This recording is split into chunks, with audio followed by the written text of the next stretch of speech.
So it's a special privilege for me to be able to introduce our panelists this morning on the panel discussion regarding the skills for our future Spectrum workforce. You heard about, from the panelists this morning what a challenge it is to develop this workforce. I really believe that we are all magical unicorns because we don't just have to do one thing. You need to be able to do it all to be successful in Spectrum careers. And so I'll do a very quick introduction just so that you know who they are, and then each of them will introduce themselves briefly. Starting on my right, we have Dr. Ali Abedi, who's Assistant Professor at the University of Wisconsin-Madison Department of Computer Science.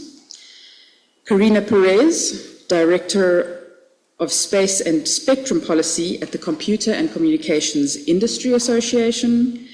Rich Lee, who's the CEO of iPosi and also a Collaboration Advisory Board member. And my personal favorite, no offense to the rest of you, Meara Habashi, who's the Associate Dean for Community Opportunity and Engagement at UVA's School of Engineering and Applied Science, and also fellow leadership. She is the Director of the Broadening Participation Working Group. A warm welcome to our panelists, please.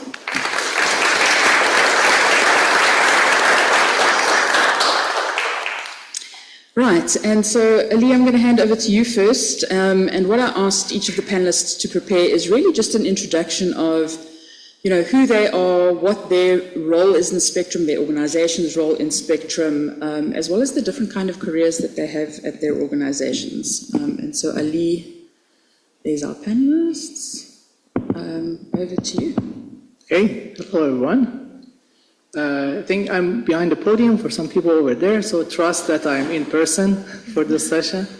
So, so I joined University of Wisconsin-Madison about 2 years ago as an assistant professor. I think I would like to say this, that I think I'm a product of the SpectrumX Center. So, a little bit of a story. So, I did my PhD at University of Waterloo. I decided to do a postdoc. My goal was to get a faculty position.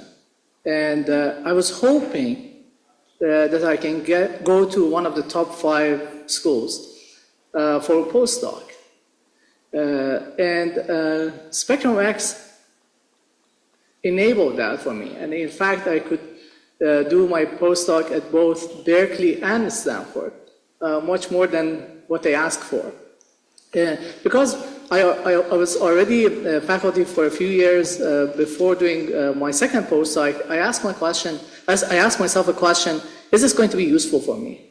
Will I learn anything from the second postdoc at Berkeley and Stanford? And oh man, I was so wrong. I met brilliant people there, and I think you get 2 types of supervision when you are in SpectrumX at any level, whether you're undergrad, grad, postdoc. The first level is your advisor or advisors, right? That's pretty much like everywhere. But then the more important one is that you have the second layer of advisors. Basically, anybody in the center is an advisor. And and she just joined. Manisha, I bugged her so many times with my questions when I joined the center, right? Policy Working Group Director Manisha Ghosh has just entered. Yeah. And just because of the center, I could easily reach out to people with my question, right? So that was really great. So I just wanted to say that. Now, I think I use all of my time, so I go quickly. So I'll talk more about this, but just go through some of these things I have on my slide. University of Wisconsin-Madison is very special because we have the Space Science and Engineering Center, SSEC. I'll talk more about this in my seed project presentation in the afternoon. They host NOAA ground stations, and we actually can do a variety of experiments there. So it's nice to have them in my backyard. So that's nice. And so as a professor, I teach and I mentor students. Some of my students are here today. And I lead some of the projects within SpectrumX. Again, you will hear more from me today, unfortunately. So, and then let's. I think I stop here. Yeah, okay. Yeah, we can talk more during questions. Karina, over to you. I can get this mic up. Okay. Hi, everyone. Karina Perez. I am the director of the Space and Spectrum Policy Center at the Computer and Communication Industry Association, CCIA for short. It's a bit of a mouthful. I joined CCIA about a year ago to open this policy center. So CCIA is a trade organization. So we represent tech firms. So anything like your Google, Amazon, and so on. And we bring together their views and advocate with governments both here in the US and internationally. And my focus is to focus on space-based services, including broadband and direct-to-device, which you heard a little bit about in the previous panel, and just anything that enables space. We are in an interesting position because we're non-technical folks. I do have a PhD in astrophysics that works for me, so he is technical and he helps me through a lot of that, but our job is really to condense what people are doing into a way where a Stiefling and an FCC and NTIA can understand in terms of the industry needs and what we're trying to get done. And so I'm coming at this from a non-technical perspective and how you can bring in also your technical expertise to help us, or also do policy. I know a lot of technical folks who have moved on to do policy because they realize that they need to get that signature, they need to get those licenses and the approvals. And as you heard in the previous panel, it is a very complicated and long process. So that's part of what we do, is we help the companies navigate that process and help really distill down what we need to answer to. I can talk a little bit more about that later, but I'll stop there and pass it on to Rich. Okay, before Rich continues, did you notice just the way she dropped Amazon and Google? Was it great? Rich. Thank you. Good morning. I was asked, as well as my fellow panelists, to give a few comments. I thought that what I would do would first, instead of follow the precise order, go right to the roles and responsibilities. So I'm the commercial person here, I guess. And, when I think about heading a tech company, I've been in about 4 of them. I've been in large companies as well. The biggest thing I have to do with respect to how you're trying to think about your careers, the biggest thing I have to do is assemble talent. It isn't about me as CEO. Some of you will become CEOs. Even if you didn't think you would do that, you were opting into being an AI ML specialist or RF microwave specialist, you're probably going to find that your innate skills to be on the human, and some people call it soft skills side, is important. And it is, I think, for me and anyone else in a company leadership leading technology development. So I kind of look at myself as you would describe a border collie. I'm constantly surrounding, trying to get things done, helping people outside the company as well as inside. I have to be a psychologist sometimes. Maybe some of you will identify with that. Yes, and we're going to hear that, I hope, from you. So on the kind of the hardware side, very quickly, I've been in Spectrum, I've been in RF, I've been in the wireless business just over 50 years. The chairman of this committee, Dennis Robertson, and I had a little meeting a week or two ago with colleagues. It turns out he's a couple years senior to me, but I think we're the 2 oldest guys in the wireless arena. Our company was recently awarded a contract to deal with the advanced spectrum coexistence, a fancy term perhaps, for highly dynamic shared spectrum, the ability to share some of the most I'll call it challenging spectrum operations that Department of War has to continuously maintain with civilian government and with the private sector. We're members of not only SpectrumX through the CAB, Silicon Flatirons, which Scott's involved with, Resilient Network and Timing Foundation, the longest title interest group, yours is one too, that deals with positioning and synchronization from GPS and the other PNT. Maybe we'll talk about that, but that's a very wireless sensitive, shared wireless sensitive area. And some of the new things we're getting involved in is ISAC on LEO. Some of you are, I'm sure, dealing with ISAC. Some of you are dealing with satellite communication. You know this is a challenging app, but it can be done.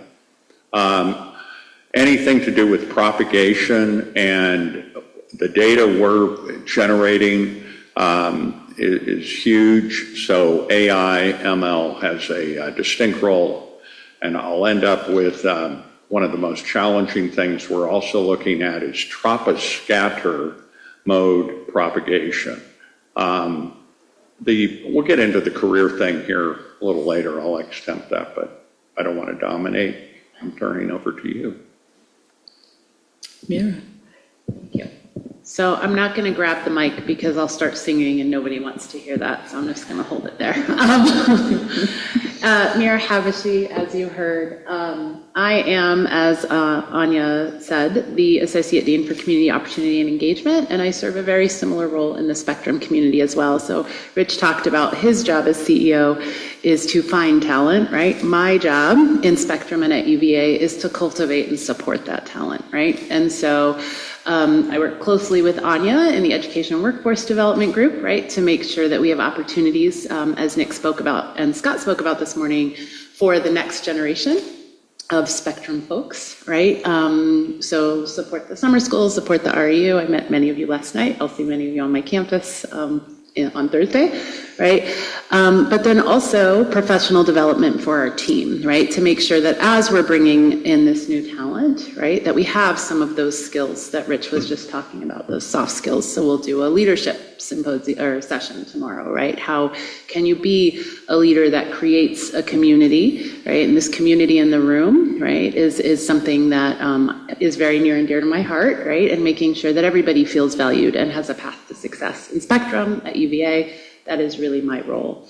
And so UVA more broadly also has a technical part. I'll say that I identified when Rich said psychologist because my PhD is in social psychology. I'm a social scientist that studies kind of how we create both working environments and educational environments that are more accessible and inclusive, right? That foster a sense of belonging in folks so that when they enter a workspace or when they enter a major or an educational setting, they have the ability to succeed, but also they have the motivation to remain, right? We know that there has been long-standing kind of traditions within engineering, STEM, right? Some of those other kind of technical-focused communities that aren't welcoming to all. And so my goal is to make sure that as you walk through this path with Spectrum, right, you have a place where you feel all those wonderful things and decide to stay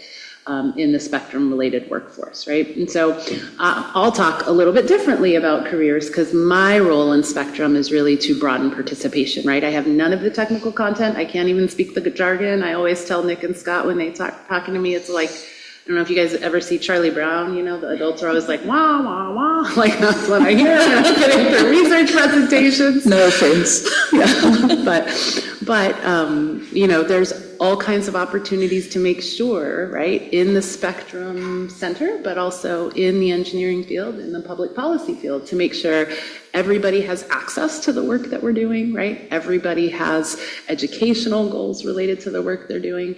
Because, you know, if we're not thinking about how we impact the community that we're in, right, and how we make that community more knowledgeable about what we're doing, then we're not doing good work, right? And so that's really my role. Thank you very much, Meara. So for the next question, which will go to each of the panelists, same question for all of you in the order you've just spoken in. And I want to take a step back and I want to ask you the $1 million question. What did you want to be when you grew up? And, then you went to get some sort of post-secondary education or training. And the third part of that question is, tell us about the journey from this is what I want to be to when I grow up to this is what I'm going to study, and what made that decision for you. Okay. Since I was a kid, I wanted to be a professor at the University of Wisconsin-Madison. Life goals. My tenure case is up in a few years, so. I think for me, science in general was very interesting. And I think in high school, computer programming, we had just one course, computer programming, and that was really interesting for me. It was fun. Nothing else was fun. Everything else was a class. So, and then that's how I went to computer science, and I basically continued that path. And if you don't mind, repeat the last part of the question again. Well, just what made you make the decision? I mean, for you, it was quite a clear path from when you were very young. So, but can you remember the moment you decided, yes, computer science is what I want to study at university? Or was it just always inherent? I think I love computers. Mm-hmm. Because when I was a teenager, it was the phase where we had like Pentium 1, Pentium 2, Pentium 3, and 4 coming out every year or every couple of years. And that was fascinating, that we have this great thing, and within 1 year, your computer becomes obsolete. That's how how fast the technology moves, right? And that really made me interested in computers in general. And then tell me about the moment you first heard the word spectrum in the context we use it, and when your career pivoted into spectrum management almost. Yeah, I think for me it wasn't one moment. Mm-hmm. I think first, when I was an undergrad student, I became interested in computer networks. And then in my grad school, I became interested in wireless networks. And I think generally I was dragged more into like physical layer and spectrum in general. And I think when I started my postdoc, I think that was when it was full-time thinking about spectrum. Moment. Yeah. Karina, tell us your story. So I'm a huge science fiction fan. Science fiction has always kind of interested me. I studied political science, and that was more of I was always involved with things, so it was kind of just the path that I was on. And it wasn't actually until I was in college where I found the connection between policy and science, and I saw former NASA administrator speaking. She also came from a non-technical background, and I said, okay, I want to see how I end up in that role. Then I didn't get into Spectrum actually until I was in a job where I was told Spectrum was 1/3 of my portfolio and that I would learn it on the job. And it became a huge part of my portfolio because there was constant emerging issues in the space. And so I was doing aviation, national security, and space spectrum as I was also doing emerging technologies and kind of getting certification paths for new technologies. And everything always went back to spectrum. Do we have the spectrum to connect these services? Do we have the correct spectrum to enable the technologies? And so it went deeper and deeper and deeper, where now part of my job, a big part of my job is spectrum because of how important it is to enable these business cases and to enable its benefits. So now a big part of that for me is making science fiction a reality through policy, because the tech, and this is fortunate and unfortunate that the tech can develop and grow, but if you don't have your license, if you don't have your regulatory authority, if you don't have those signatures, it can't provide the services and it can't do what it needs to do. So now I get to have the fun job of working with companies and getting either the regulatory paths or identifying places where we can have a little bit more flexibility and enable competition. And so one of the things now is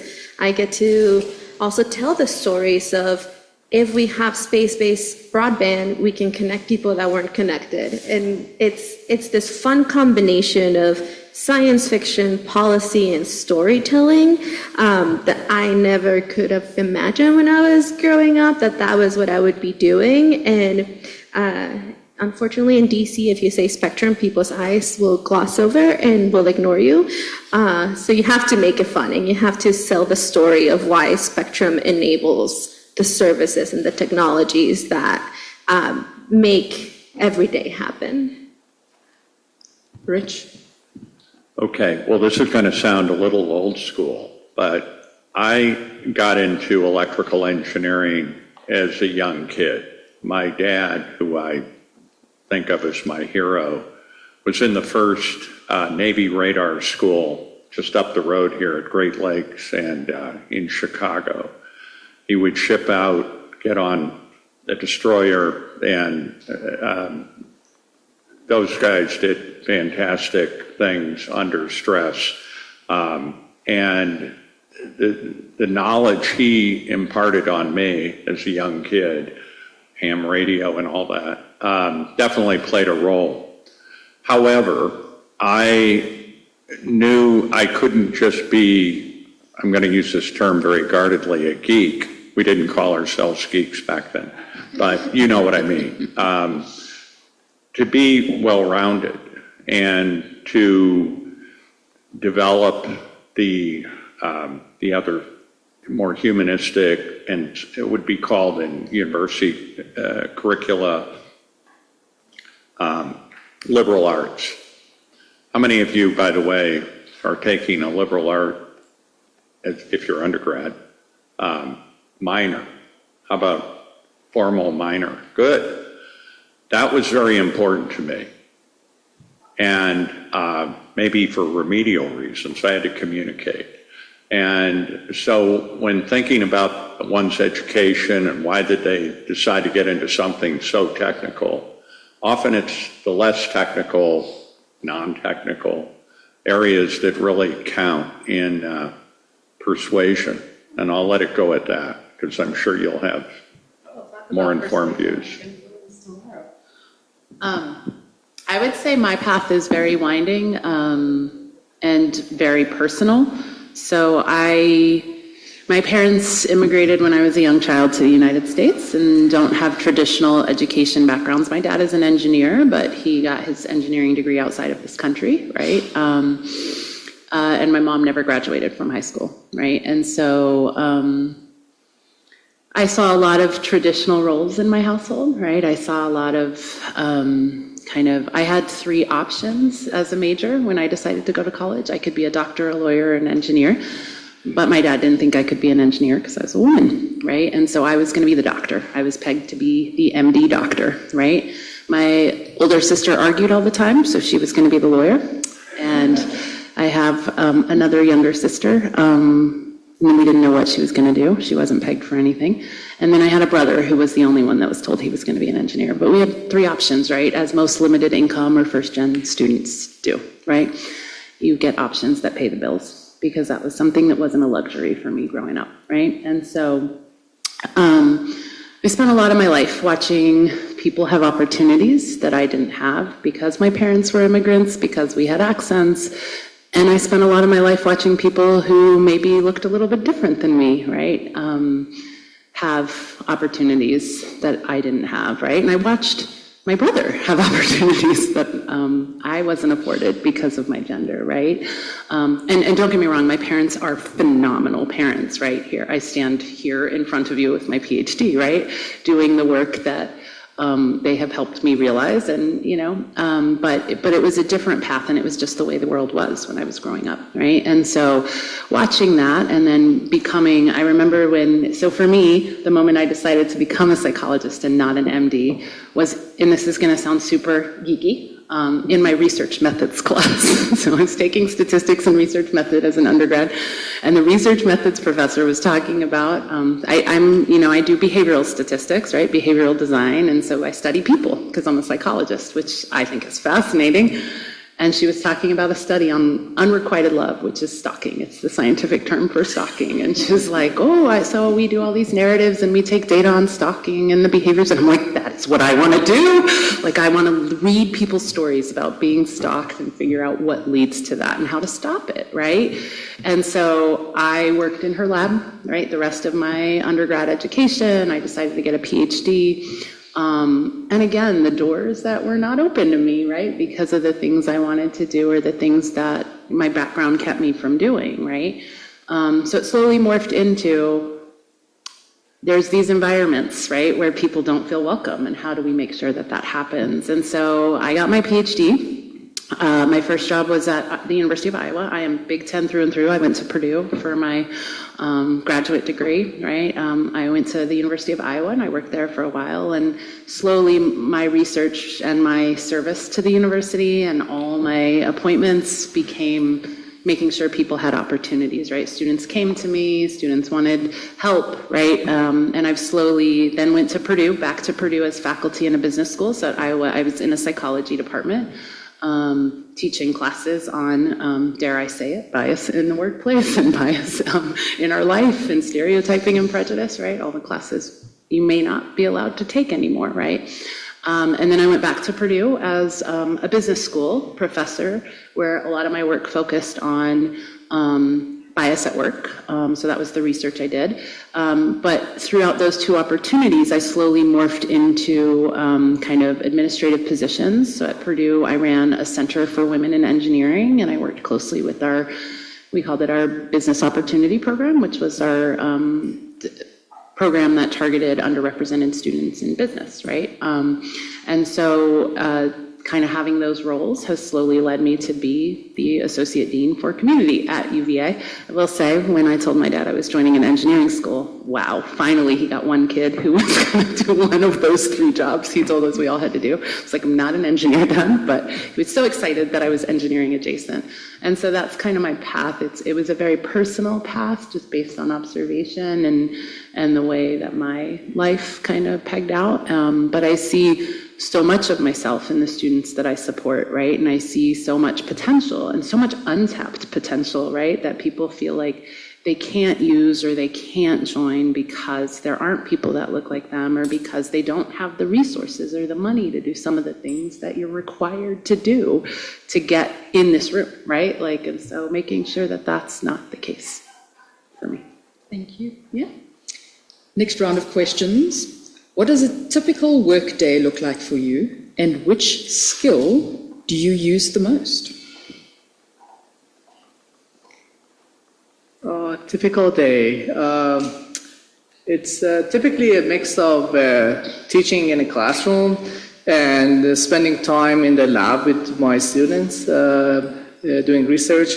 So I love to be involved. Mm-hmm. And I even sometimes offer to implement some part of whatever we are working on. So it's hardware or software, because I think to me that's how I can stay connected to these projects, and that's how I can get ideas for future projects. I feel like if I stay a little bit away from my students, I won't be able to continue and come up with new ideas. Because for me, I get most of the ideas for our research projects while working on existing projects, right? And so that's basically my day. And also meetings at UW-Madison, and also SpectrumX meetings, working with colleagues, planning the next big experiment we want to do. So that's always an agenda. At Wisconsin-Madison. Yeah. So, and what kind of a skill?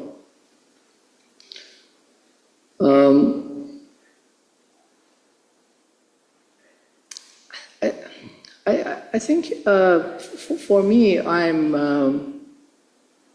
a system builder, right? I build systems, hardware and software, complete systems. So, and that's basically my way of leading teaching. Like, for example, bringing demos into my lectures or building something in the lab with the students. I think that's the skill that I use the most. Amazing. Karina? Quite a bit of meetings. When you do advocacy, a big part of that is relationship building, both with industry and with government. So that means setting up quite a bit of meetings to talk to people. And when you're not in meetings, you're also setting up your own internal strategy development. So that's reading what industry is doing. So both market analysis and policy analysis, so that you kind of can start to see what trends are developing, and so that you know how to address them, or maybe identify things that you need to talk to. For me, it'd be, oh, this is coming down. I need to talk to my companies that we need to have a position on this before it actually comes down. So it's a lot of talking to people, a lot of organizing, and a lot of strategy building. And that's a lot of words for people, for people skills and organization. So you have to plan, and then you also have to go and talk to people. And if you are an extrovert, policy jobs might be for you. I am surprisingly an introvert who got an extroverted job. You're an ambivert is what we call ourselves. Exactly. But that's kind of what my day-to-day looks like. And it also involves a lot of going to talk to panels and industry stuff. Space is famous for loving their conferences and their and their events. I think I am at like 5 events like every 2 weeks. Like there's conferences all the time. And when it comes to policy, it is a part of the job of being involved in these and making sure that you're, one, seeing the people, but two, just getting to get intel from folks when you're in a room and you hear that they're working on new research, and then you keep track of that. And so if you like talking to people, if you like tracking trends, a policy job might be for you, because that's a lot of what you have to do in policy. It's not just writing comments and having the meetings. You have to build that. You have to build those positions, and it takes quite a bit of parts. Well, I've been in large companies, and I'm still working for another tech startup that I co-founded with some other folks about 10 to 12 years ago. There's really, in terms of one's career, as many of you might end up going into tech, because wireless and spectrum inevitably involve small companies that are able to take an idea and get it to another stage or two more advanced in a period of time. But I would say, as I'm globalizing this thought, I have to work with not only the folks in my own company, but I critically have to work with other stakeholders, other companies, partners. And in the case of this one project, ESC, the ultimate customer, the government, DOW. And it's a matter of really trying to listen, to empathize with what they're trying to seek, and make sure goals are aligned. That's very important in the communication and in how things get arranged and accomplished. And it takes some humility to do that. Maybe as a trained psychologist, you could talk about that better. I have zero humility. I think you're thinking. But empathy, listening is a very critical skill in leading teams, whether they're formally under your payroll department or multiple payroll departments out to the customer. Very important skill. Totally agree. I would say my day looks a lot like what Karina said, meetings all day, every day, right? I'm in school leadership at UVA, so lots of leadership meetings. My role has changed over the last year and a half, as most of you can imagine. So I do a lot more compliance work than I used to, right? Making sure that we're complying with shifting federal priorities. That's even kind of my role at Spectrum now too, right? Just making sure as the government has shifted their priorities, we're maintaining kind of compliance with those things. So that's a bigger piece of what I do. But my favorite piece of what I do is engaging with the students and then all the community outreach my office does. And so for this community, I do community outreach and partnerships, right? So many of you in the room are some of the partner institutions, right, that run through our Broadband Mappus project, which I support and things like that. So community outreach, so kind of supporting the UVA community, the SpectrumX community, but then also like bringing people into those two communities as well is what my day-to-day looks like. I'm a huge extrovert, as you could probably tell. So I love meeting with people. I hate Zoom meetings. I'm gonna put that out there because I don't get enough sensory input from a Zoom meeting. But I love meeting with people. And I'd say, similar to what Rich said, listening is the biggest part of my job. And so for me, there's two skills I would say that I have to use every day. And you mentioned empathy, and I'm going to talk about that tomorrow, but that's a skill that, you have to hone and really understand because, in my role, you can imagine students, faculty, staff, right? Like people come to me and they're in crisis, right? And it might seem like something very minute and non-crisis to me, but trying to understand where they're coming from and how this is their crisis and making sure that, I understand their perspective is a big part of what I do. So listening to them, right? Supporting them. But I'd also say, and probably the biggest, and Scott Barker sat next to me for my first year or two years in my role, emotional regulation. I'm really bad at it, but trying to regulate kind of showing my own emotions, because you can imagine when someone comes to you in crisis, right? There are natural reactions you want to have. Or when someone comes to you and they have an idea, or they say something that you don't necessarily agree with, right?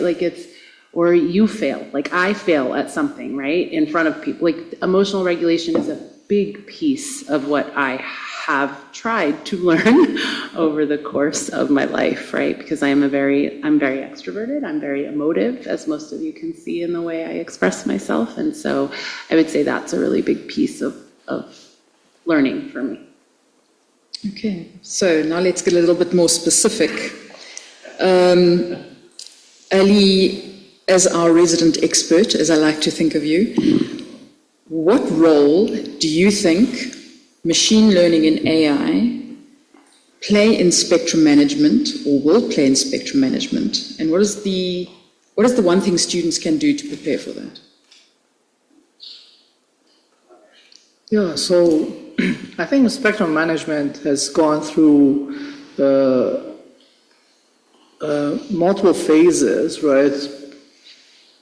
Back in the days, we started with the chaotic stage where there was no regulation, and then fast forward to what we have today, which is basically, okay, we dedicate a particular chunk of the spectrum for a particular application.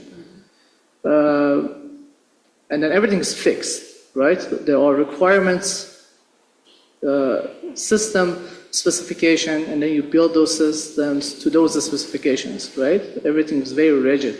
I think the next phase is when AI and ML will play a role that I think we have to eventually relax many of these assumptions, even specific band for an application, right? So one vision that I've been talking with my colleagues is basically, can we have agentic AI systems that basically the radio is smart enough to figure out the communication parameters with another radio on their own, based on the requirement that you have. You know that, for example, this is a Zoom video stream, or whatever application we are running on top of it, and the radios figure out basically how to deal with it.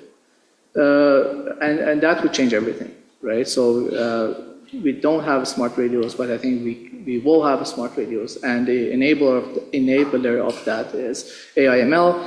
how students can prepare. I think they should look into how we can use AI to move toward this next era of spectrum management, and how we can make the radios smarter and move away from these rigid requirement and specification era. Get more to the dynamic part of things, right? Karina, why should technical students care about spectrum policy, regulation, and standards? It dictates, as you just said, what you can and can't do. You can have the most incredible idea, but if you don't have a regulatory pathway to get a license to operate, you're kind of stuck there. So if you want to get involved, I think it's really understand the landscape of the regulations, and not just in the US, but internationally, because as you heard earlier, if you want to deploy a technology, you most likely want to deploy it not just here, but elsewhere. So if you care about that application and how you're going to use it, you need to care about the policy. And I know it's always extra work, and as a technical person, you probably want to focus on your research and you want to focus on what you're developing, but ultimately you will need a signature, a license, or whatever it might be so that you can actually operate these. And as Ali mentioned, we are in a position where we have so many spectrum bands allocations and what you can use it for, their parameters and everything like that. So you have to also understand that if you're trying to do something that will go beyond research and go into like actual application. So I would say that's why you should care, and it also makes you more hireable. The engineers that I've worked with, because I have to work with a lot of engineers on this, the ones that I've seen have such amount of success are the ones that can translate what they're doing to the policy folks, because then the policy folks say, I get what you need. I get what you're saying. Let me try to get that through for you. Or I understand the importance of what you're trying to do and how that might provide either a public good or a new business case. And so those engineers are able to move faster and more dynamic in their careers. And that's the ones that I have seen and that I've also enjoyed working with the most, because as much as I would love to understand every aspect of your research or your work, I don't really need to in terms of the policy. I need to know, is it safe, is it doable, and what are you going to do with it? And so if you can take a couple policy classes, or if you can keep yourself informed, there's so many ways to do that, so many newsletters to do that. It'll help you have a better approach to how you're doing your things. Or it might also make you say, those regulations are dumb, they're outdated, let me see how I can tell you why they're dumb and outdated with my research. So Rich, for you, our question is, what skills make a graduate useful quickly in a small company or startup working in spectrum technologies? Wow, that's a great question. Mm-hmm. Well, the first would be smarter than the executive management. No pressure. No, seriously, come in with a good presence about what makes you original. You know, this isn't about AI, ML tool skills, okay? You know, even AI and ML will tell you what the best skills are. You've really got to come in building on your originality, your persuasive abilities. And I'm not talking strictly selling, but the force of your argument built on piercing logic, as I called it in one of the slides we were to prepare. Not on your dominance, not on, who you think you are, but on your power to command a logical argument, present it skillfully, listen to because there's bound to be reasons why another wouldn't adopt it. It'll take too long. It'll cost too much. Those are sometimes real good arguments too, but it's what is the best solution. As engineers and scientists too, but certainly with engineers, you're always balancing trade-offs, right? And think about that, and think about, if I'm the boss, I'm the customer of the customer base of that company you're with, startup or large company. How will they benefit? How will society benefit based on what your innovation is? And think of yourself as an innovator, as an original innovator. And that'll go a long way, I think, in persuading folks. Meara, for you, I've got a two-part question. One is sort of targeted at faculty members, perhaps, or administration and leadership in universities. And that is, how can universities make spectrum careers not only more visible, but I think more accessible?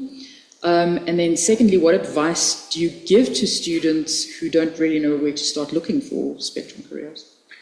Yeah, I think both of those are great questions. And I think that, I mean, it would be the same for any career, right? Like, I think part of the role of SpectrumX is to make sure that the curriculum that we have is accessible to students, right? And I think universities don't partner with kind of entities like SpectrumX or policy places or, you know, other centers where we build that knowledge, right? We build those educational materials, because one of the roles that, you know, Anja and I have is to make sure that spectrum related and RF curriculum, right, are available to everywhere, because there's a lot of schools that don't have that, right, expertise, that don't have the ability to teach those curriculums, right? And I think universities need to do more partnering with people who are creating those materials, right, to offer them. And I think UVA in particular, but many of the other places I've been, I've been at multiple institutions, right? We don't do enough for kind of external curriculum or external building, right? If we don't have expertise on our faculty, that's not something we'll ever teach. It's not something students will ever have access to. It's not something that, you know, our students will ever experience. And I think that's very isolating and closed-minded for students, right? And so I think there is a piece where it can be very much more of a partnership with institutions, right? Leadership at institutions, leadership in the center, right? Needs to do more thinking about those things. And I think that's a goal of the center, is to make that broadly available. And for students, you know, I mean, I hate to say that students should do anything, because that puts another burden on them, right? Another burden that you have to figure out, and you have to navigate a system that's not built well, right? Like, that's, you know, the reason Anja and I's jobs exist is because we're in a system that wasn't built for everyone, right?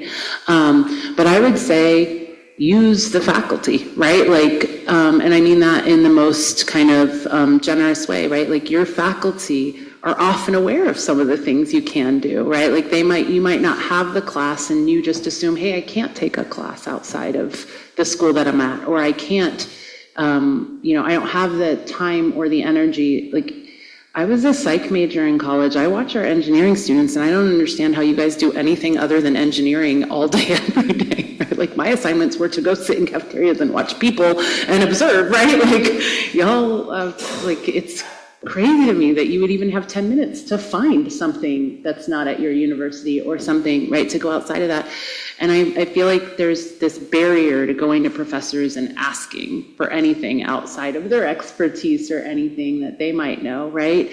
But ask, right? Just ask the thing. The worst they're going to say is, no, I have no information for you. And then you're right where you started, right? The best they're going to do is be like, hey, I'm going to learn something new with you, and we're going to figure this out. And then you bring something to that school, to that university, right, to your department that may not have been available there. So lean on your faculty, right? Lean on the folks who are the experts on finding the materials. And I'm not saying they have more time than you, because again, engineering faculty, I think, have no time as well. But right, this is something that in partnership, I think we should all be able to do. Thank you very much. And at this point, I'm going to open up for questions from the audience.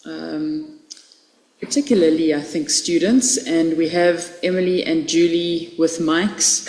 Again, just a reminder, if you have a question, just stand, introduce yourself, just so we know what institution you're with. And then also if there's a specific question for a specific panelist, I don't think I can have all the panelists answering all the questions, so I might just redirect them to one of you, if that's okay. Julie, thank you. Maria. Hey everyone, thanks for the panel. My name is Maria from University of Albany. So we have a lot of undergrads in the audience. My question is, does it take a PhD to be in any of your industries, or kind of where does the line stop, or where do you try and then go back to school? How do you navigate this path?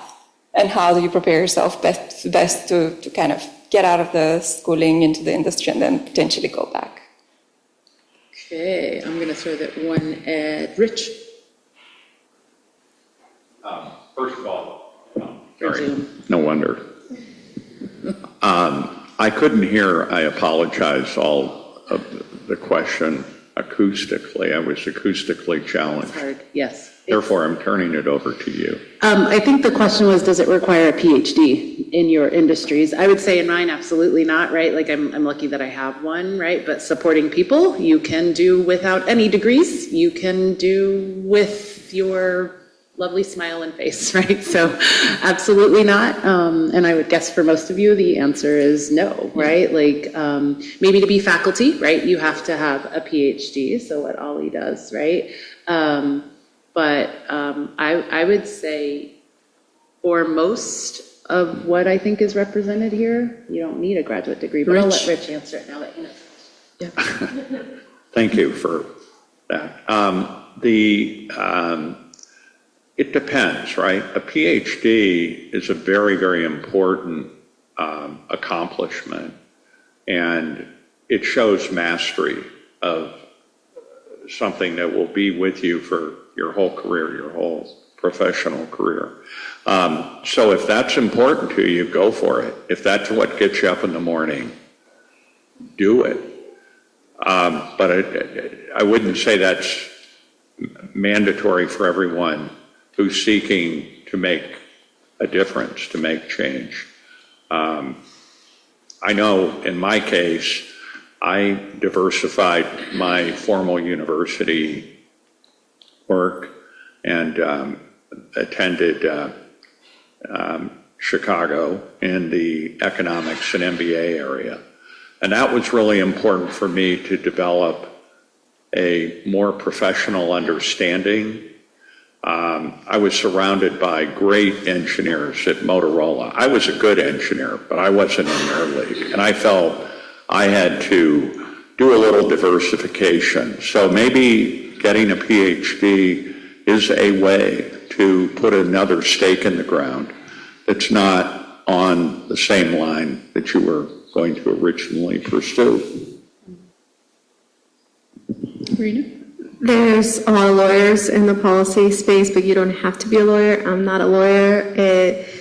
It takes a lot of the people skill, I think, in the policy world. It's a lot of figuring out how to talk to others, a lot of hard work and flexibility. So I don't have a PhD, I don't have a law degree, but it just takes a lot of flexibility and willing to diversify in what you know and always continue learning. And so you don't need a PhD to do policy. Sometimes that might help if you're trying to focus on one specific issue and you want to be the leading voice in that issue, then of course go down that path. But if you're trying to be more broad on the policy issues, you do not need it. Yeah, Ali. So I've been asked a lot by the students, do I need to go to the grad school, or do I need a PhD, do I need a master's degree? My answer is always this: figure out what you want to do, right? Yes. What do you love to be in 5 years, 10 years, right? Figure that out. When you set your goal, then figure out, does that goal require the master's degree or the PhD degree or not, right? In many cases, the answer is no. You don't need it, right? So the question is this degree going to unlock a door for you that you really need or not. So this is a decision. This really depends on personal goals. Yeah, and I think this is a good point. What I would like to encourage the students and, even those of you who are PhDs and postdocs, Dominic and Timmy, can you put up your hands quickly? All right, so Dominic and Timmy are 2 incoming PhD students at Notre Dame who, in fact, left studies, went to work in industry for a long time, and are coming back to PhD, right? And so I think that Meara is a good answer. Certainly at the NRAO, we no longer require a PhD, obviously depending on what you're studying. I mean, what your role will be, but for us, it's about the skills and the hands-on training, especially that students have been getting. Internships, REUs, time in a lab, competitions, demonstrating what it is that you're able to do. So I think we have time for one more question, and then we will need to wrap up.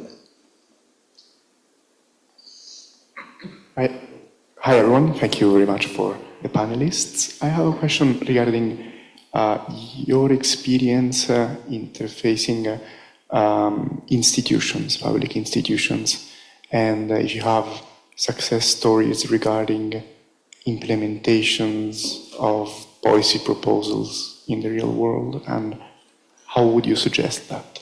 Okay, I'm going to throw that one at our policy expert. A recent one that happened is, and Steve Link talked about it, the change in power limits between geostationary satellites and low Earth orbit satellites. Those policies were created back in the 90s with a constellation that never actually launched. So it was a big thing of, hey, we need to update these power levels to enable more capacity for new low Earth orbit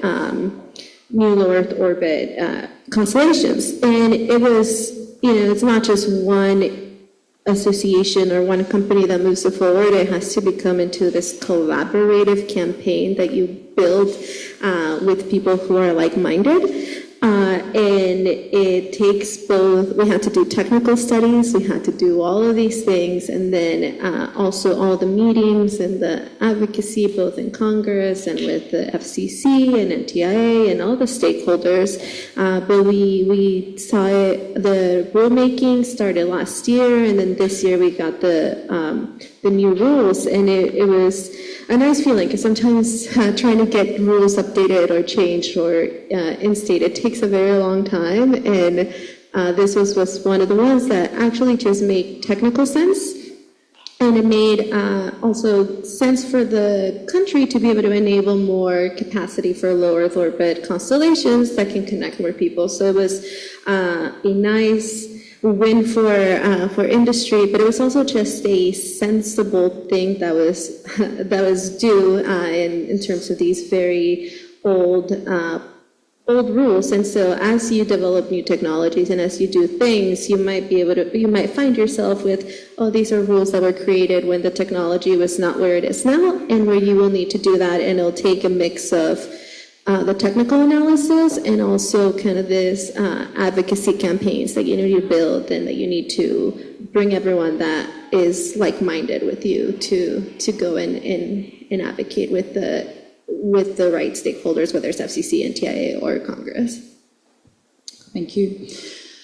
All right, so we're going to wrap up. Panelists with literally 30 seconds each. I asked them, what is the one piece of advice that you would give to a student if you had this opportunity? And so Ali, for you, what would that be? Okay, I won't read this, but the summary is, don't stop at ideas. Prototype, test, repeat, and SpectrumX is a great place to do that. Just look at how within a few years, Starlink has changed not only technology, but also policy related to this technology. I'm not sure how that happened. Because I'm going back, hang on a minute. Mine is easy. try to develop an understanding of the regulatory frameworks as I've talked. It'll help you figure out some areas of focus or just see some of the things that we need to either update or change. So if you can feel free to talk to me, and I can send you some of the resources where you can kind of start tracking. You don't need to go deep and read the 100 pages of rulemaking, but you can at least start to track what's happening. Rich?